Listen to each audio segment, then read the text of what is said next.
E aí, treteiros, tudo bem com vocês? Esse é o canal História e Tretas e eu sou a professora Kellen Silva. E esses são os meus cachorros que vão participar com a gente do nosso vídeo de hoje. E o nosso vídeo de hoje é sobre uma treta que envolve os dois maiores times da Europa, que são quem? Real Madrid e Barcelona.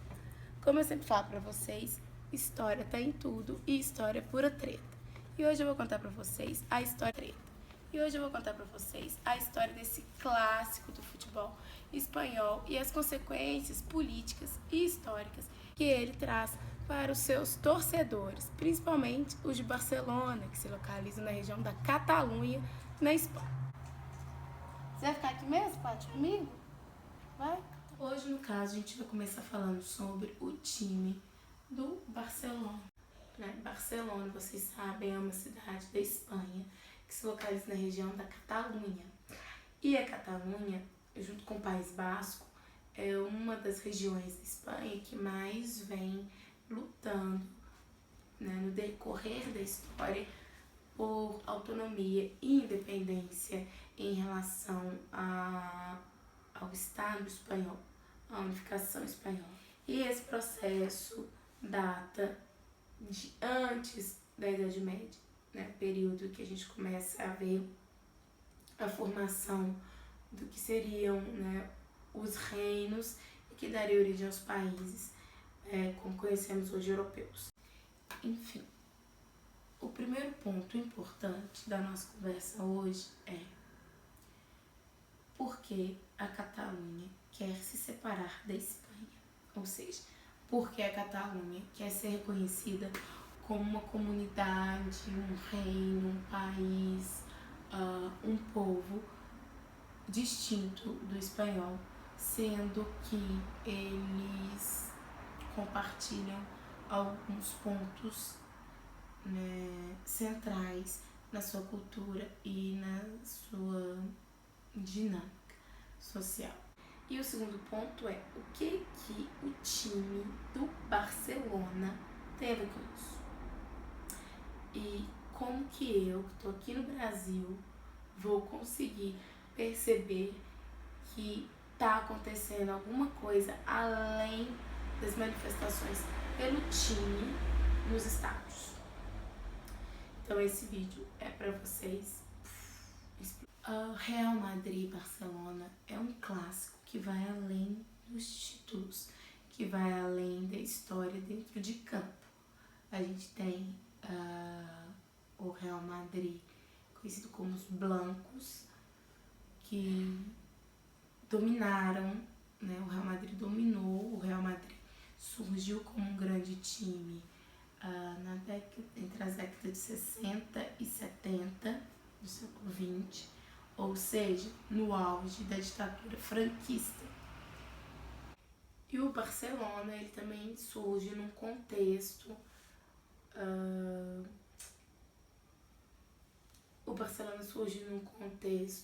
social de identificação, de criação de identidade, e ele vai ser importante, ele é importante na construção de uma identidade nacional catalã.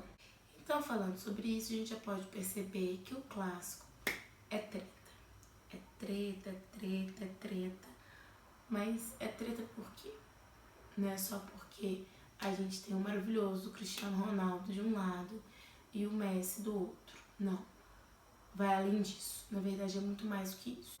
Então, aquela célebre frase que nunca é só um jogo não faz sentido para a torcida catalã, para a torcida do Barcelona que vai ao Camp Nou entoar o cântico de independência exatamente no minuto 17.14, cantando independência. 17.14 equivale à data de 1714, quando os Bourbons, a dinastia Bourbon francesa, derruba essa autonomia catalã, enterra de uma vez essa autonomia catalã. Então, quando a gente vê os jogos do Barça, igual teve o contra o Juventus. A gente não entende por que a torcida tá vaiando o hino da Champions. A gente não entende porque eles estão... tem bandeiras recolhidas, né? A gente não entende, a gente não percebe, ou a gente realmente não consegue pegar a sutileza do negócio. Mas vamos ao que interessa, vamos à história, né? Pra gente entender a treta. Para começo de conversa, a Espanha em si, ela fica ali na Península Ibérica, fronteira com Portugal. E no início, lá na Idade Antiga, essa região ela foi ocupada primeiro pelos gregos, depois pelos cartagineses. Os cartagineses, eles viviam ali no Maghreb. O Maghreb é como é conhecido o norte da África, bem ali em cima do mapa da África. Né? E os cartagineses, eles tinham, né? Cartagena era uma cidade estratégica e de lá saíam as pessoas para povoar as outras partes desse mundo. Então, a região da Catalunha, a região da cidade de Barcelona, que fica na beirinha ali do Mediterrâneo, ela foi ocupada também por esses cartagineses. Roma, por sua vez, vai tomar essa região de Cartago. Eu falei Cartagena, né? Mentira, é Cartago. Desculpa, gente. É porque Cartagena é das Índias e fica na Colômbia. Eu tô com Cartagena na cabeça. Mas enfim, Cartago, né, cai. E depois Roma consegue se expandir para toda essa região da Península Ibérica. A gente tem a expansão desse Império Romano. E a cidade de Barcelona vai ser fundada nesse inteirinho. Depois a gente vai ter os bárbaros. Eu tenho um aluno que fala todo dia bárbaros pra mim. A gente tem os bárbaros tomando conta dessa região, principalmente os visigodos. Vão ser os visigodos que vão deixar essa herança germânica para a Espanha. E aí passa o tempo, a gente tem a ascensão do Império Franco e o Carlos Magno, ele vai conseguir tomar Barcelona, porque nesse inteirinho a gente tem os árabes, né, dominando toda essa Península Ibérica, que é chamado de Al-Andalus, e o Carlos Magno vai entrar com o braço rodando, vai começar a empurrar esses árabes para o sul da Península Ibérica. Então a gente tem Barcelona se tornando um ponto estratégico da dominação cristã contra a expansão árabe ali na Península Ibérica. E essa parte é interessante porque a gente está falando de Idade Média e a gente tem a criação de uma coisa chamada marca hispânica. A marca hispânica é o terreno, né? É uma grande extensão de terras que pega os Pirineus, né? Ele vem pelos Pirineus e faz tipo um cinturão, uma barreira contra os árabes que estão ali no sul da Península Ibérica. E Barcelona, ela, né, a Catalunha em si, é uma região de fronteira. Então a sua identidade, ela vai ser forjada na diferença entre o que está acontecendo em Al-Andalus e o que está acontecendo no restante do Reino Franco. E o que é interessante falar é que o governo que se tem, né, dessa região, já da Catalunha, com sede em Barcelona, é aquela da suzerania e vassalagem, né? A gente tem o rei, que é o suzerano, que ele é o dono de todas as terras, e ele concede aos seus administradores, entre 1 milhão de aspas, ou seus nobres mais próximos, o domínio de algumas regiões. E vai ser isso que vai acontecer com a Catalunha. Ela vai ter uma relação de vassalagem e suzerania com esse rei franco. E até o século X, tudo ia bem, tudo ia maravilhosamente bem na região, né? Só que vai acontecer o quê? Treta. A dinastia carolíngia, ela cai, né? Como toda dinastia, vai ter um fim e vai entrar a dinastia dos capetinhos, ou Capeto. E a dinastia dos Capeto, ao tomar o poder, não vai receber, né, a homenagem. O novo rei Capeto, que derrubou os carolíngios, não vai receber a homenagem do Conde de Barcelona. O Conde de Barcelona não vai lá beijar a mão do suzerano, gente. Ele vai mandar uma carta. E ao mandar uma carta, isso é visto como uma quebra nessa relação de beijar a mão. E aí a relação já fica estremecida e vai dar início a treta. Eu falo muita treta, mas é treta mesmo. Vai causar esse mal-estar e o rei e a administração central vai começar a ver a Catalunha como, nossa, né, não beijou minha mão.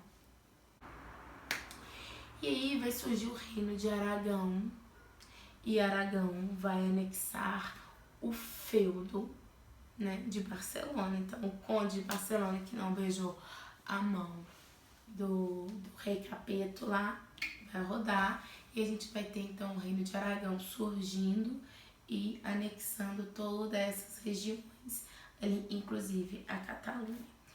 E aí a gente já vai para o século XVI, na verdade século XV. A gente vai para o século XV e isso já tem a ver com a gente.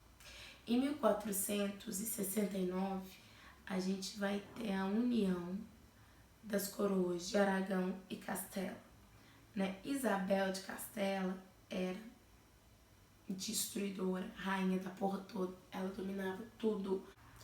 E aí tem que casar, né, gente? Tem que casar, porque, né, não pode governar sozinha e tem que gerar o quê? Descendentes. Então aí ela vai se juntar com o rei Fernando, que era um super guerreiro. Ele dominava todo mundo pela espada. E aí vai juntar o rei de Aragão, que estava com treta com a França também, porque a França sempre esteve de olho nessa região também da Catalunha, do País Basco, etc, etc. Essas regiões de fronteira sempre foram treteiras. E aí o Fernando casa com a Isabel, só que a Isabel é que domina tudo, né? Por isso que a gente tem a língua castelhana, que vem de Castela. E eles vão se unificar. Com essa unificação, a Isabel vai dar o pontapé inicial para a monarquia espanhola se unificar, transformar todo mundo numa identidade nacional comum, todo mundo se ver como espanhol. E isso não vai agradar muito os catalães, porque a Isabel, ela era muito esperta, muito inteligente.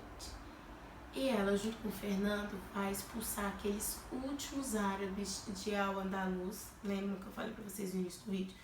Al-Andalus, com o tempo, com os anos, dominava toda a Península Ibérica. Ela vai diminuindo, e fica bem restrita ao sul da Espanha. Então, quando a cidade de Granada cai, em 1492, Isabel consegue, então, Isabel plus Fernando, consegue então unificar toda a Espanha.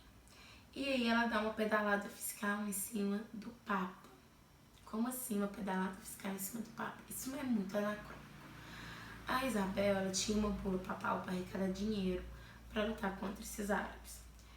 E aí, ela não deu, quando acaba a guerra contra os árabes, sobra muito dinheiro. Ela tinha que fazer o quê? Devolver pro Papa. Ela não devolve, gente. Ela não devolve. Sabe o que ela faz? Não, ela não vai construir nada, ela não vai construir um castelo para ela, não. Ela vai investir um louco chamado Cristóvão Colombo, que bateu lá na corte. Então falou em dinheiro, falou em lucro, né? Falou com os reis. E a Isabel então dá um migué no Papa, pega o dinheiro, passa pro Cristóvão Colombo, e o Cristóvão Colombo na cagada, mentira, com vários cálculos matemáticos feitos também em aula da luz, ele consegue chegar na América. E aí, gente, tem a treta. Porque a Isabel, filha da mãe, apesar dela ser uma grande estadista, ela vai ferrar com a Catalunha, gente. Ela vai passar a administração de tudo que chega desse novo mundo para Sevilha e para Cádiz.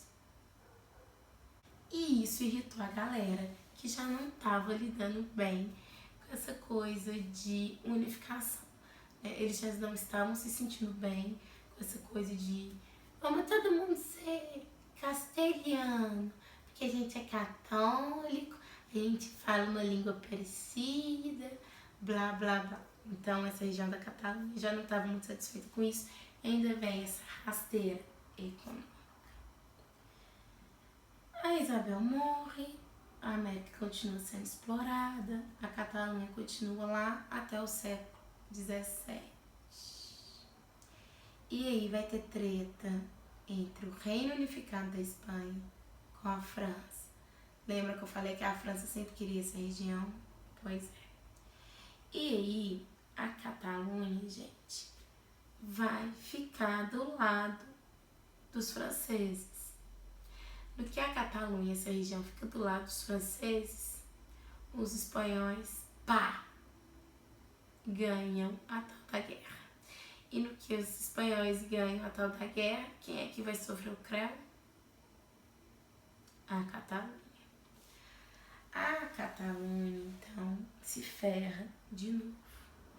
Então, vocês estão vendo que essa região que se encontra em Barcelona, ela nunca se encontrou inserida dentro dessa identidade comum espanhola. Eles estavam sempre buscando uma forma de se tornar independentes. E aí só vai piorando a situação, gente. A gente começou lá no século I a.C., né? E a gente só tá piorando.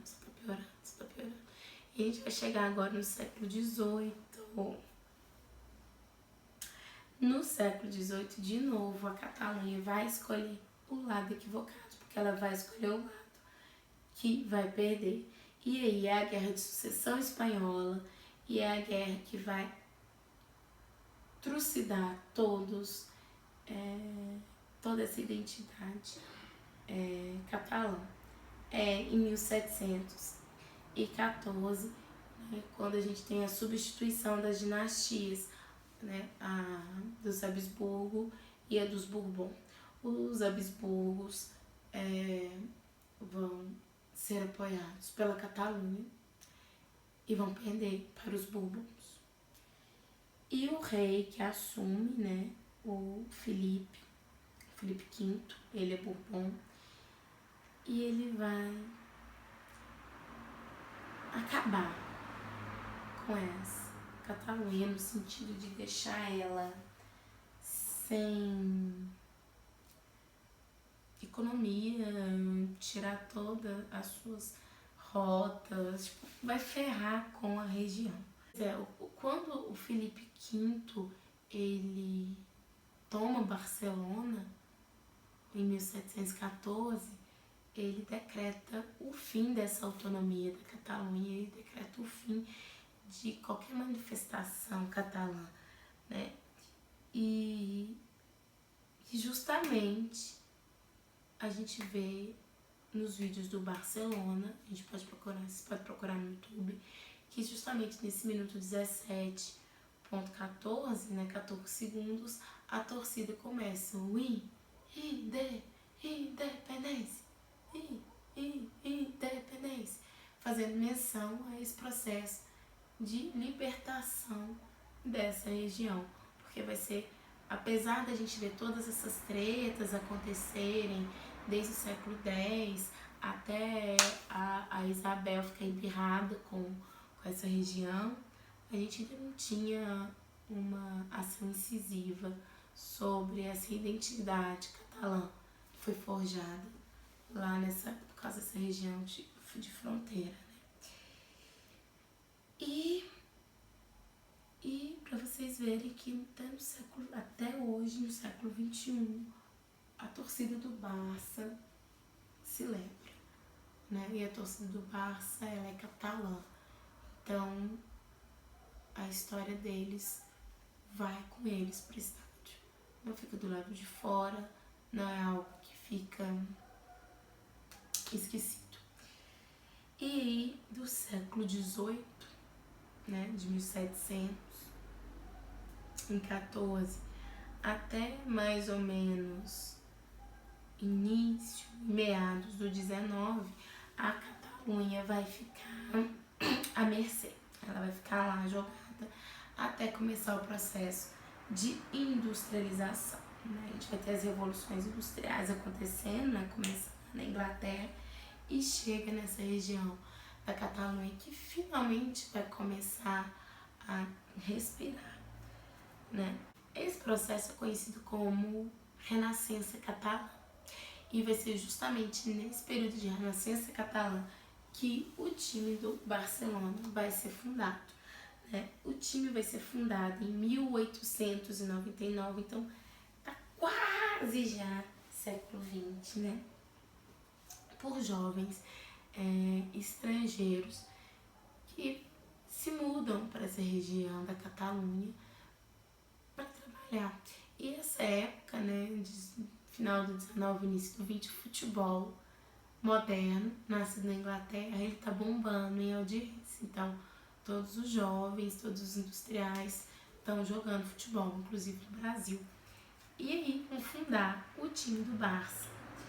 E a gente tem, de acordo com o site oficial do Barça, né, o Juan Gamper, que ele era, se não me engano, suíço, junto com mais 11.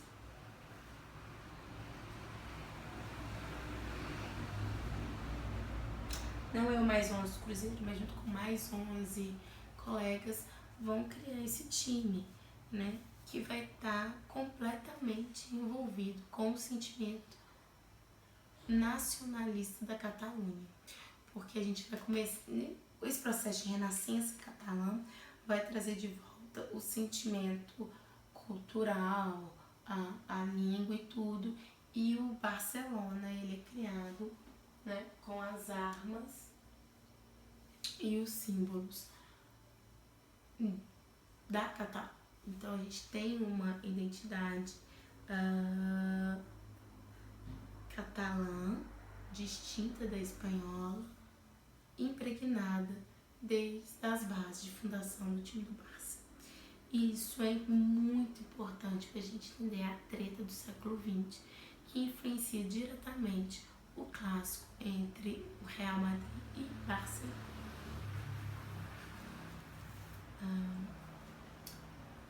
Uma coisa que o site oficial fala, que é muito interessante e que a gente consegue perceber aí quando assistimos os jogos, é que a história da Catalunha, de suas lutas, do seu desejo de independência, ela não é separada do Barcelona, time de futebol, né? Eles estão muito unidos, porque a gente tem as manifestações políticas dentro do estádio do Camp Nou. E é por isso, meninos e meninas, que as vaias, né? É por isso que o time, é por isso que a torcida do Barcelona vaia o hino da Champions, porque a UEFA, ela proíbe qualquer tipo de manifestação política, religiosa, qualquer tipo de manifestação que não seja esportiva dentro do campo de futebol.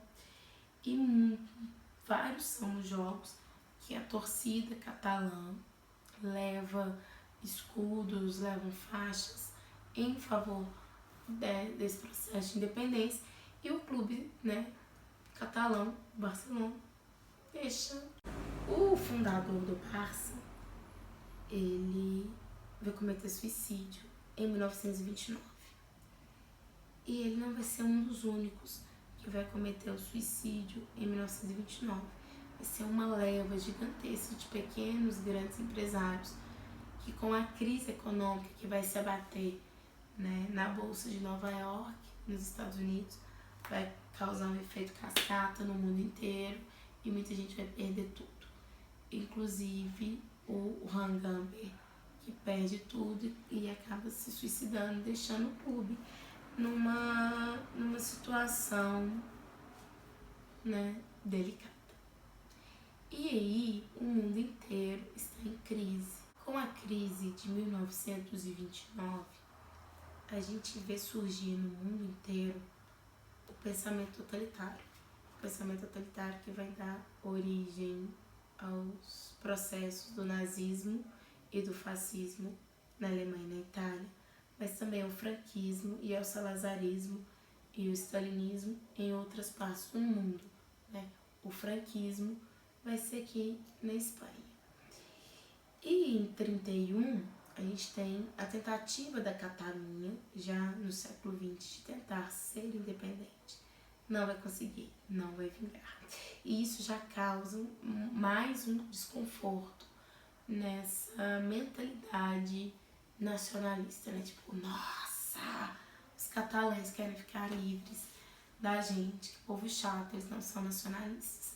E aí, em 36, a gente tem a subida do Francisco Franco ao poder através de um golpe militar. E aí, gente, começa a pior treta. A pior treta. Porque o Franco, ele é um ditador fascista e os ditadores querem que a gente siga o que eles seguem. Se você for diferente do que ele pensa, você tá morto. E vai ser o que vai acontecer com a Catalunha e, consequentemente, com o Barcelona. A gente vai ter a proibição, novamente, aos moldes do Felipe, né, V, lá do 1714, proibindo qualquer manifestação cultural ou linguística da Catalunha. E o campo do Barcelona vai ser o único lugar, ou um dos únicos lugares que esses catalães vão poder manifestar a sua identidade. Então, Barcelona já se torna aí um reduto de resistência frente à ditadura, né? Porque ele se abre para receber os catalães. E atrelado a isso, a gente vai ter o assassinato do Joseph Sunyol, que era presidente do Barcelona. Ele era militante da causa catalã e quando a gente tem um golpe, ele fala que vai resolver problemas do time dele, né, do Barcelona, e ele estava indo realmente ajudar as tropas que estavam lutando contra o Franco. E ele é pego, vai ser descoberto e ele vai ser fuzilado. Então já começa por aí a treta do Franco com o Barça. E vocês devem estar se perguntando aonde que entra o Real Madrid.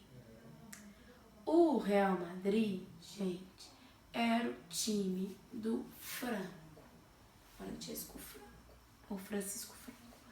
Ele torcia pro Real Madrid. Mas antes de gente chegar nessa parte, vamos voltar lá pro assassinato do Sunyol.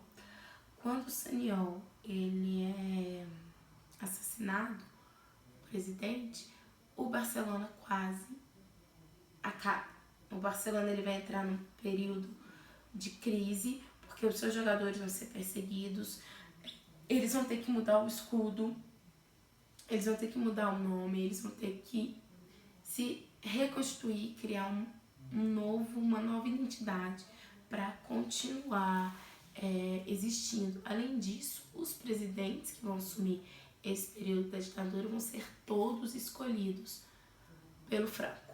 Mesmo Franco fazendo tudo isso com Barcelona, proibindo seu nome, mandando eles trocarem o escudo, perseguindo jogadores, até 1953, então de 36 a 53, a gente vai ter a dominação total do campeonato espanhol pelo Atlético de Bilbao, que pertence ao País Basco, ao País Basco, e do Barcelona nessas ligas. E isso vai causar a ira no Franco, porque o País Basco também é uma região que luta por sua independência, né? Então a gente tem Atlético de Bilbao e Barcelona moendo o campeonato espanhol. O Franco vai ficar puto e vai ser aí que ele vai começar a investir pesado no Real Madrid. Será que o Real Madrid seria isso tudo que é hoje se não fosse a influência direta do favoritismo do Franco? Será que o Real Madrid conseguiria ganhar não sei quantas ligas seguidas se não fosse por pressão ditatorial, né? Então fica aí a questão, né? E o Real Madrid, ele vai receber esses investimentos do Franco porque ele vai querer colocar o time como símbolo dessa unificação espanhola. A propaganda, né? O regime ditatorial faz a propaganda. Então, o Real Madrid é um time de propaganda que vai massacrar os times que pertencem àqueles que querem autonomia. Então, o futebol, né, vai exemplificar esse processo de dominação ditatorial franquista. E aí, gente, vai acontecer um dos episódios mais tristes e tensos da história desse futebol, desse clássico Real Madrid e Barcelona. Porque em 1943 a gente vai ter o Barcelona ganhando de 3-0 do Real Madrid em casa, né? Ele vai perder de 11-1 no jogo da volta. 11-1. Não é 6-1, não é 5-2, não é 3-0, é 11-1. E aí os relatos, né, dizem nos relatos que o vestiário do Barcelona recebeu militares da ditadura franquista que falaram para eles que eles só estavam jogando porque o ditador queria e que se por um acaso eles ganhassem o jogo, eles seriam mortos.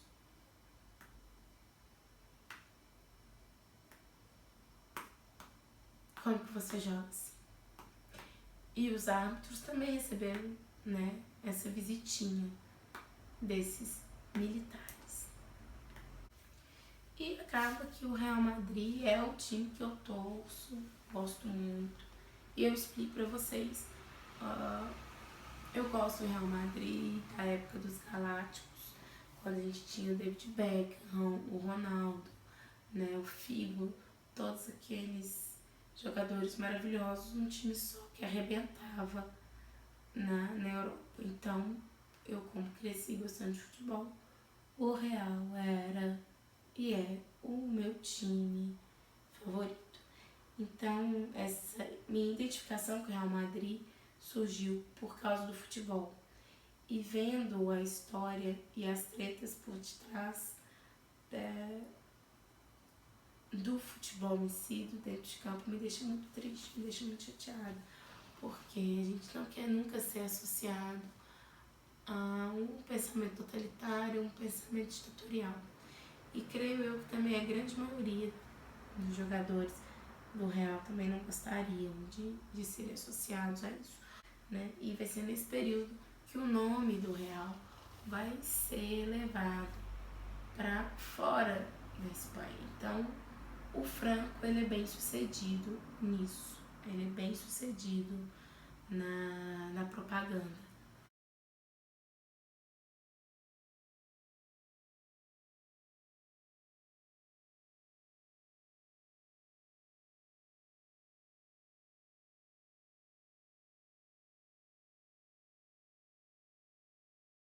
É por isso que a gente teve, quem assistiu o jogo que foi de 23, do Barça contra a Juventus, lá no Camp Nou, a gente teve vaias ao hino da Champions, justamente pela que eu falei no início do vídeo, que eles, né, a UEFA proíbe essas manifestações. A gente teve uma faixa que foi colocada pelos torcedores, e esses dois exemplos são importantes para a gente ver que a torcida, ela continua, né, utilizando do estádio, ou seja, do Camp Nou, ainda como um reduto de resistência, como um lugar para que a sua voz seja ouvida pelo mundo inteiro, porque o Barcelona, ele se tornou mundial.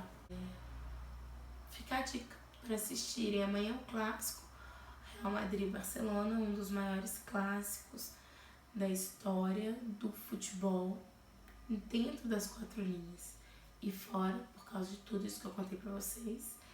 E é uma também, né, esse vídeo é uma justificativa pra vocês falarem pras pessoas chatas que ficam enchendo o raio pra torvar do saco, falando: ei, futebol é muito chato, futebol é coisa de gente alienada, futebol é mimimi, futebol não sei o quê. Aqui, futebol é muito importante, futebol é cultural, futebol é identidade. E eu acho que o Barcelona deixa isso muito claro pra gente, como Atlético de Bilbao, como até o próprio Real Madrid, podem mostrar pra gente essas questões.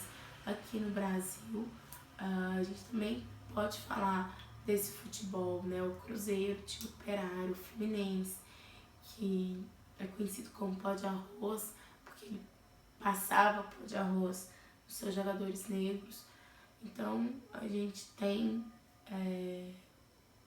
no futebol um reflexo da sociedade.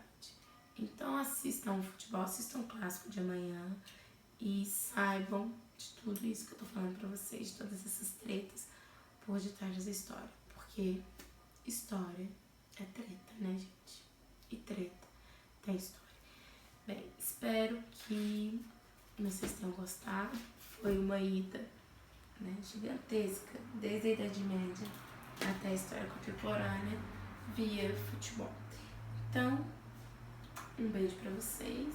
Espero que vocês tenham gostado. Se não gostaram, deixem o dislike. Se gostaram, curtam, assinem o canal e dão essa forcinha pra tia Kel aqui. Se quiserem deixar dicas, sugestões, à vontade. E sugestão pro próximo vídeo também.